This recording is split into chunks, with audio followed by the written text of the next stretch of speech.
కళ్ళు మూసుకోనండి. ప్రభుతో చెప్పండి, నాయన నా బ్రతుకులో నేను ఇంకా స్వస్థత పొందాలని, రక్షణ పొందాలని, విడిపించబడాలని ఆశిస్తున్నాను. ఇంటి దగ్గర ఉన్న నా భర్త మారాలయ్యా, త్రాగుడుకు బానిసైన నా బిడ్డలు మారాలయ్యా, నా కుటుంబంలో సమాధానం కావాలయ్యా. పరిశుద్ధుడా, ప్రేమగల తండ్రి, యేసయ్య మంచి దేవుడని నమ్ముకున్నామయ్యా. ఆయనలాగా మారాలని ఆశ మాకు దయచేయి.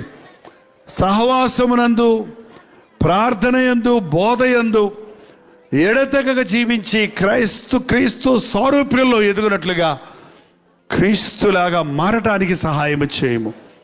ఇక నువ్వు జీవించినది నేను కాదు, క్రీస్తే నాయందు జీవిస్తున్నాడు అన్నది మా జీవితాల్లో నెరవేరటానికి సహాయం చేయి. ఇదిగో ఈ సమయంలో ఎవరెవరు రోగిగ్రస్తులకి ఇక్కడికి వచ్చి ఉన్నారు, నాజరేయుడైన యేసుక్రీస్తు నామములో వారిని స్వస్థపరుచున్నాము నాయన. ఎవరెవరైతే సమాధానం లేని స్థితిలో ఇక్కడికి వచ్చి